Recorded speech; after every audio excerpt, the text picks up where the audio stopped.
E iwa te kau mā ono mano ngā kaiako kua hono ki te rangapū kaiako o Aotearoa. Engari tērā e tahi o rātou kua taka ki te he i roto i ngā tau nei. Hioi hei ki te rangapū nei, toko iti noi ho o rātou, kua whiua e te ture. He nui ake i te rima te kau ngā pauako kei ngā akomanga o te motu kua taka ki te he. Ko te nuinga mo te hautū haurangi i o rātou waka. Any issue around something such as a criminal conviction, careless driving, drink driving, is considered very seriously by the council. Engari, kāore anō te kaunihera kia pana i tētahi pauako mo tēnei momohara. So it's not possible to say, because you've done this, that means you're going to be deregistered. Each case needs to be considered fully on its merits. Heoi a ture nei kei te kaunihera te mana rehitatanga o ngā pauako.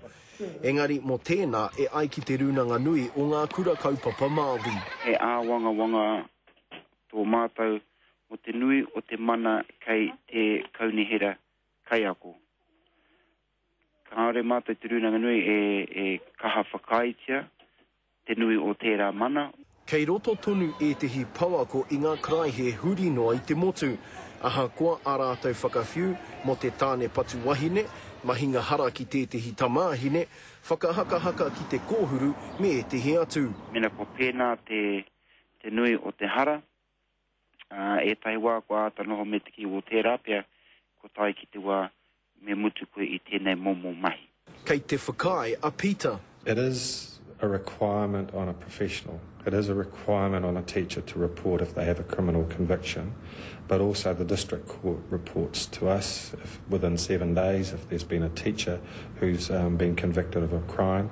E ai ki te minita i ngā take mātauranga a Anne Tolley, kei te kōrero tonu rāua ko te kaunihera, ko te tūmana ko hei whakapai ake i ngā whakaritenga, e pāna ki ngā pauako kua taka atu ki te he.